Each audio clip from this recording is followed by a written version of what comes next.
नमस्ते friends, welcome back to my new blog. आशा करती हूँ कि आप सभी लोग बहुत अच्छे होंगे। मैं भी बहुत ही अच्छी हूँ।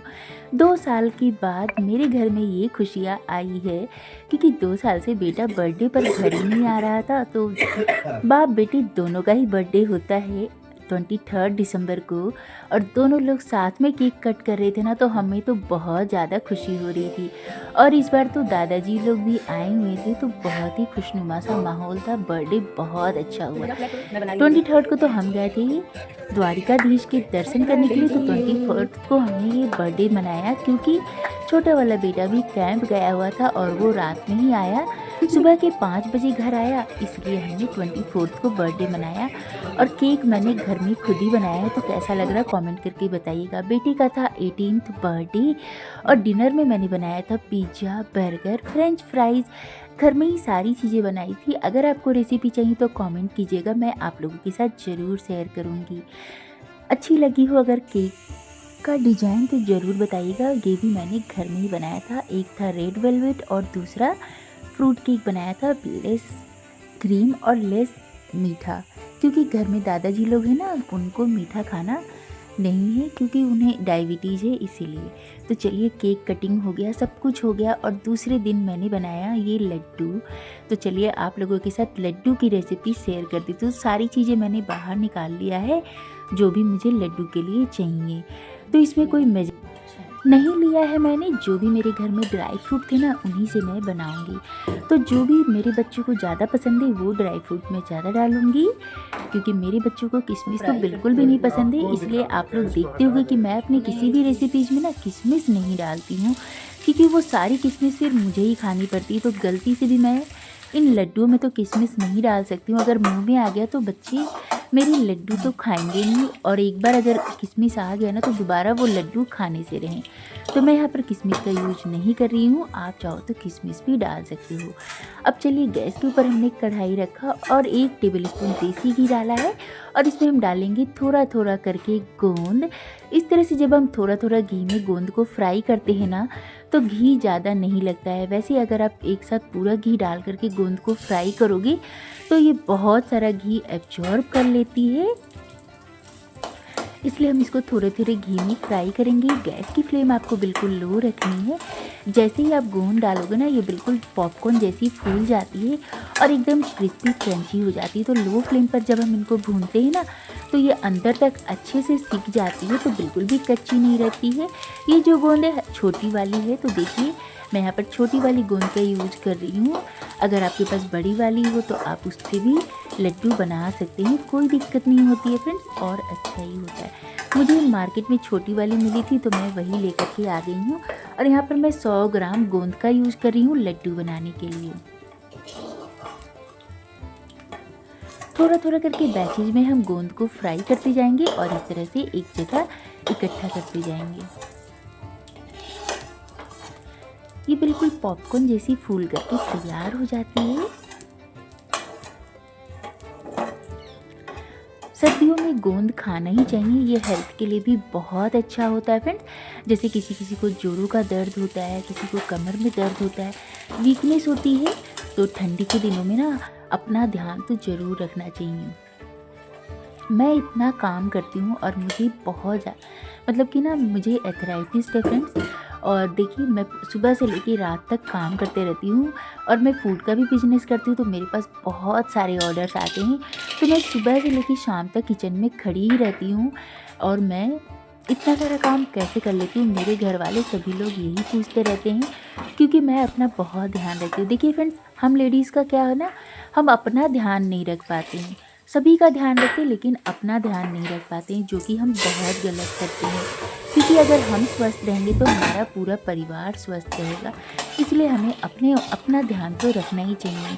अगर आप भी सर्दियों में ये लड्डू नहीं बनाते हैं तो ज़रूर बनाइए, और सुबह शाम एक लड्डू ज़रूर खाइए एक गिलास दूध के साथ। सारी कमजोरियाँ आपकी दूर हो जाएगी। 1 टेबल स्पून देसी घी में मैंने यहाँ पर बादाम को भी भूना। तो बादाम को पहले 4-5 मिनट के लिए भून लिया, क्योंकि बादाम को भूनने में थोड़ा समय ज़्यादा लगता है। 150 ग्राम के करीब ये बादाम थी। इसके बाद मैंने 150 ग्राम काजू लिया और उसे भी भून लिया। जब ये अंदर तक अच्छे से भुन गई थी तब मैंने इसे निकाल दिया है।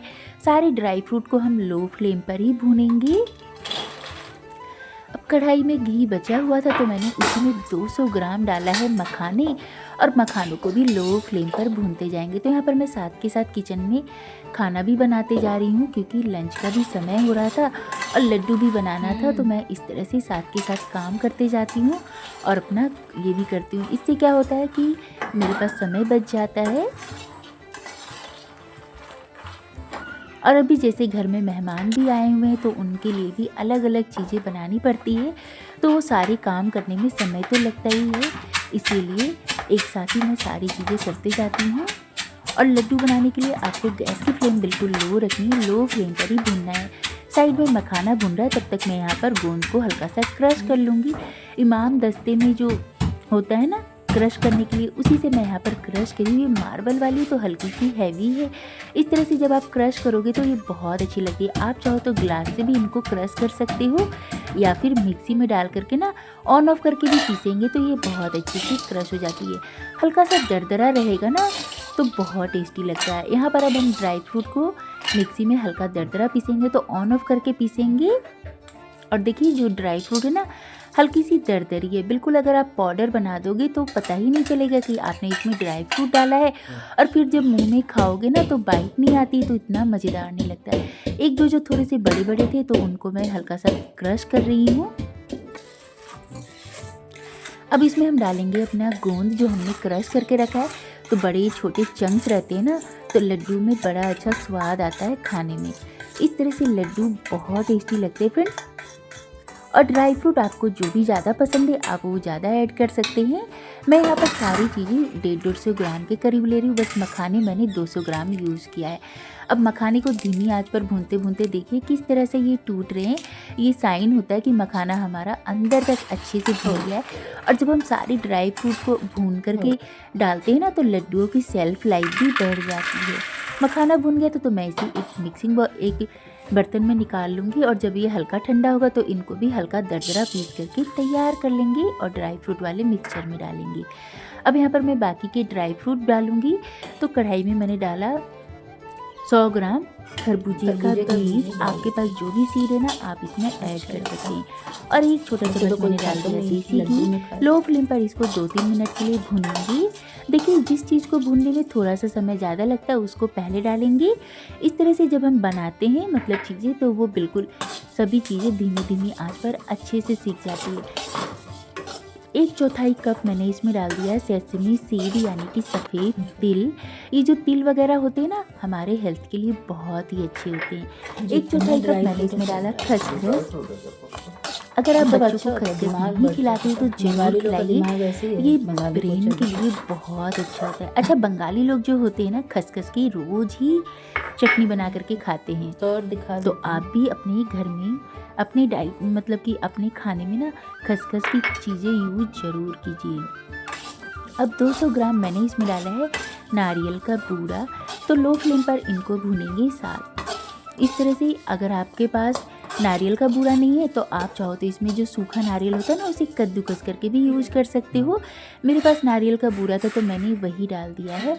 अब यहाँ पर मैं मखानों को हल्का दरदरा पीस करके तैयार करूँगी, तो मिक्सी के जार में डाल रही हूँ और साइड में मैं इस तरह से ड्राई फ्रूट को भी भूनते जाऊँगी। देखिए नारियल का बूरा है ना तो बहुत जल्दी ये हो जाता है, इसका कलर चेंज हो जाता है, तो हम इनको बिल्कुल भी नहीं छोड़ेंगे।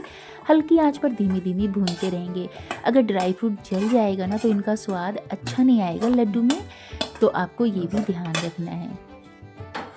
लो फ्लेम पर भूनते भूनते सारे ड्राई फ्रूट हमारे भून गए हैं। अब यहाँ पर जो मेहनत वाला काम है ना वो है आटे भूनने में।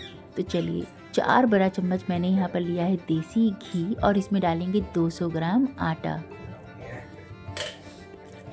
अब आटे को लो फ्लेम पर भूनेंगे। मुझे तो 30 से 35 मिनट लग गए थे लो फ्लेम पर भूनने में। तो देखिए आटा को भूनने में थोड़ा सा समय ज़्यादा लगता है। जो लड्डू है ना ये थोड़ा पेशेंस वाला ही काम है। तो जब भी आपको समय मिले और जब आपके पास इतना पेशेंस हो ना तब आप ये लड्डू बनाइए। वैसे बनाने में जितना समय लगता है ना खाने में उससे भी ज़्यादा ये टेस्टी लगता है, और हेल्थ के लिए तो उससे भी ज़्यादा अच्छा है। आप एक बार बनाएंगे और महीनों तक आप इसे इंजॉय कर पाएंगे। सबसे खास बात तो ये है, और बीमारियों से भी कोसों दूर रहेंगे। ठंडियों में वैसे भी ड्राई फ्रूट खाना चाहिए और देसी घी भी खाना चाहिए, हेल्थ के लिए बहुत अच्छा होता है और हमारी इम्यूनिटी को भी ये बूस्ट करती है। तो थोड़ी सी मेहनत करनी तो बनती ही है। लो फ्लेम पर भूनते भूनते आप देखेंगे कि आटे का कलर बिल्कुल चेंज हो जाता है, एकदम से ब्राउन कलर की आटा भून करके तैयार हो जाती है। तो इस तरह से जब आप आटे से लड्डू बनाओगे ना, तो आपके लड्डू तो बहुत ही अमेजिंग लगने वाले हैं। मेहनत करना तो बनता है ना ऐसे अमेजिंग रिजल्ट के लिए। अब देखिए आटा किस तरह से भूनते भूनते ना इसमें हल्की सी दरदरापन आ गया। ये देखिए आपको लग रहा होगा हल्का सा ना इसमें क्या बोलते हैं चंक्स टाइप का हो जाता है, जैसे कि ना एकदम दरदरा सा हो जाता है मिक्सचर सूजी जैसा। तो इस तरह से ही आटे का टेक्सचर हो गया है, तो लड्डू का जो स्वाद है बहुत अच्छा आता है। और आटे को भूनते वक्त आपको लो गैस की फ्लेम मीडियम या हाई बिल्कुल नहीं करनी है, लो फ्लेम पर भूनिएगा तो स्वाद बहुत अमेजिंग आएगा।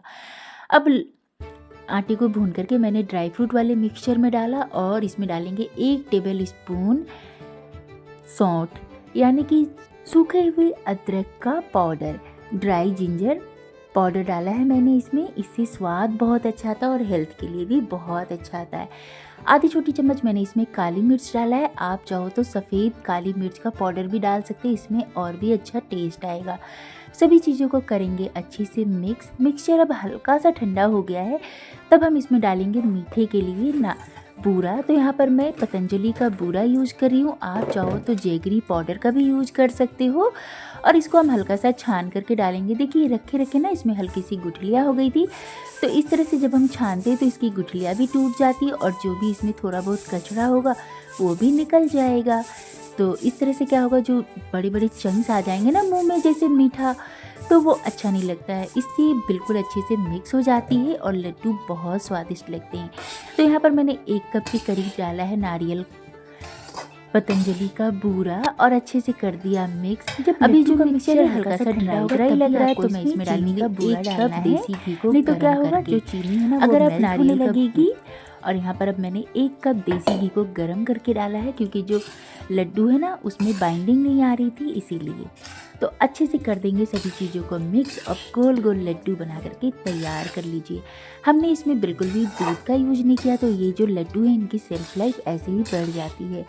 अगर आपका मिक्सचर हल्का सा ड्राई है तो इसमें थोड़ा सा देसी घी गरम करके ऐड कर दीजिए और इस तरह से गोल गोल लड्डू बनाइए। अच्छा, काफ़ी सारे लोग वीडियो में डालते हैं कि दोनों हाथों से लड्डू बना लेते हैं, मतलब कि एक हाथ पे मिक्सचर लेते हैं और दूसरे से उसको गोल गोल सेक देते हैं। मैं तो एक ही हाथ से गोल गोल सेक दे देती हूँ।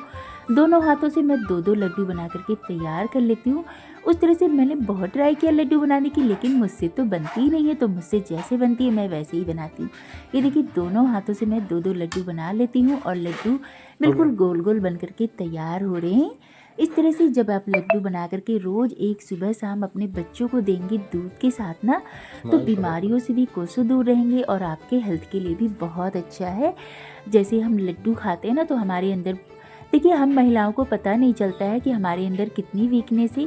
पूरे दिन हम काम करते रहते हैं, सभी का ध्यान रखते हैं, लेकिन अपना ध्यान तो हम बिल्कुल भी नहीं रखते। तो आप भी सुबह शाम ये लड्डू खाइए और साथ में 1 गिलास दूध पीजिए। अपने आप को अगर आप ठीक रखोगे तो आप अपने पूरे परिवार को ठीक रख पाओगे।